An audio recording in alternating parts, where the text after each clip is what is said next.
So it's almost like we've been conditioned so well through such a long process that now it is us who are enslaving ourselves mentally.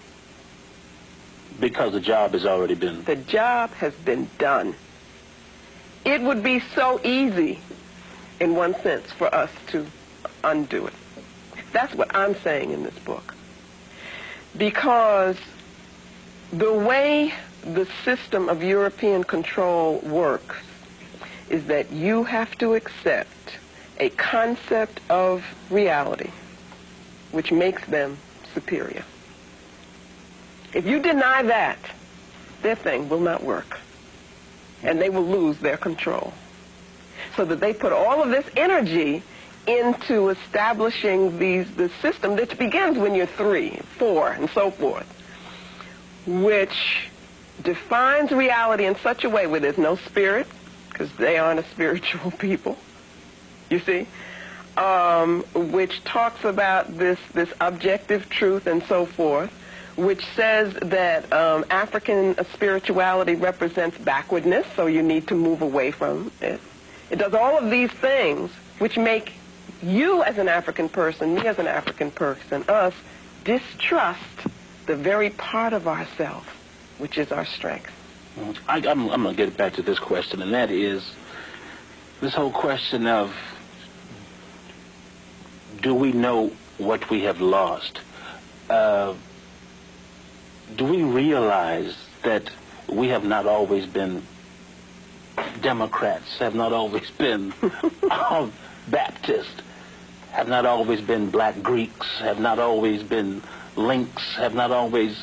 how do we conceive of ourselves in a different time? I think that there is a lot that is being done within the movement of African-centered education in that regard. In terms of, I think we have more information now that we've ever had before.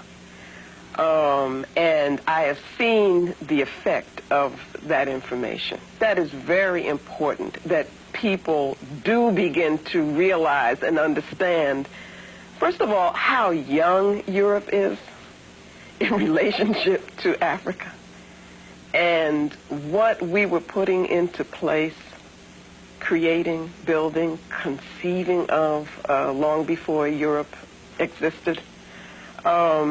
When you open people's minds to that, it can have a lot of power. So that I think that generally we have not understood that, but we have an opportunity to do so because of the work of many people now that is building on work that was done before that we didn't know about. Other cultures have exhibited aggression, imperialistic tendencies. What accounts for Europe's success? I'm glad you got to that question.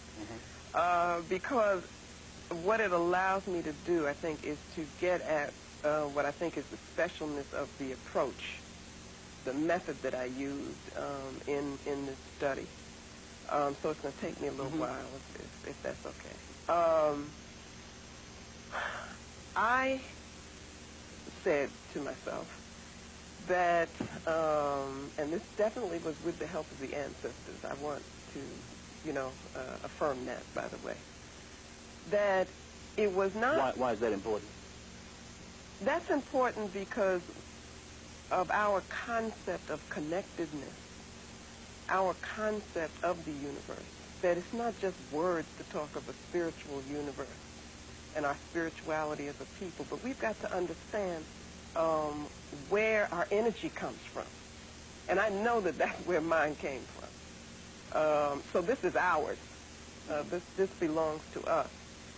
I had to say, how would I approach studying the European given African conception? You see, it's one thing to say, okay, I want to do this, but then use their conception. What does it mean for us to really think in African terms?